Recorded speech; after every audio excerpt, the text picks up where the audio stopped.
Hello, Western Civilization 105 class. Welcome to week 5.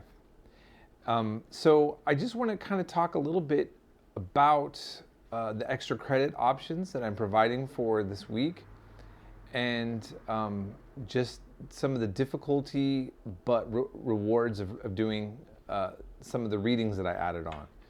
So you'll notice that there are several videos after the video. It'll say like video, I think 7, and then the rest are extra credit. Those are optional, as I stated. You do not have to do any video notes on them. But please keep in mind, I say 5 points for 5 points. So you have to write 5 extra video note points on the videos in order to get the full points. And some of the videos are kind of long. Again, though, this is 15 points of extra credit points possible. So that's an entire assignment that you can get credit for, basically, when you consider discussions or a paper is worth 15 points. But it's extra time. It's optional. And you can do just one video and get 5 points for it. Okay, so that's something. Then I also have something for extra credit to incorporate into the paper. And it has to do with the reading. So if you look on your module in the week, you will usually see just it'll say chapter whatever for the textbook.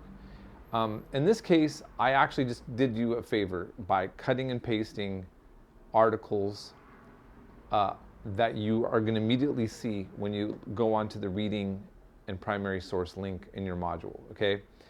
And one is Immanuel Kant, asking the question, what is enlightenment? And then there's another article cut out from a French philosopher who is hugely influential, is still very hugely influential. And it's him making a critique or a discussion about Immanuel Kant's discussion about the Enlightenment. Now, Michel Foucault famously or infamously has called the Enlightenment the 18th century.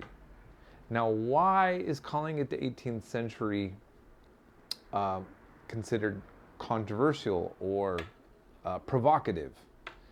I'm going to let you think about that. So it's been called Enlightenment since the Enlightenment. So Immanuel Kant, for example, is somebody who's covered, and he's a German philosopher from that time period, and he's delving into that topic of how that time period is being viewed. And then Michel Foucault is critiquing that. Both reads are not easy reads. And I will be very honest with you. I need to go back and look over the content again myself. If you want to tackle those two, you will be challenged, but it's an extra credit option and you will be rewarded. It will also make more interesting discussions that I have brought up for this week coming up. So I want you to at least take a look at the Immanuel Kant article and the Michel Foucault article and think about those as two important intellectuals coming from the Western tradition that are actually critiquing or analyzing the topic of the subject matter that we're covering this week.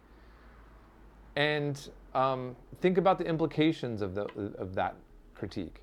And then, of course, the extra credit option deals with the idea of absolute monarchs. We've talked about absolute monarchy already. And then we go a little bit more in detail about dealing with Catherine the Great, Frederick the Great, and so forth. So we have some of these characters that you can analyze again in the extra credit options in particular. So I hope that you just find this week to be interesting. I would like to encourage you all to take advantage of the extra credit options, also because you're just going to learn a lot more information, and I think that you will feel much more engaged in the material. And just consider this too, if you are going into grad school or doing upper division at a university in history, you will be looking at texts like Michel Foucault and Immanuel Kant and doing kind of difficult readings like this and being asked to kind of give a short answer to what they're saying and incorporate those kind of works into papers. So it's just good practice for university life, especially for those of you who want to be history majors or pursue something within the humanities. As of now, again, keep up the good work. And if you have any questions, please let me know. As you're seeing, I'm doing setting up Zoom office hours. I'm trying to be more consistent on that. If you think that you're going to actually want to talk to me on Zoom, in my office hours, it'd be nice to just let me know that you're considering it, so that I can get an idea beforehand how many students actually will want to need my time. As of now, I'm not having too many students coming in utilizing the open office hours on Zoom. So I want to encourage you all to do that as well. Have a great week, and we'll be in touch.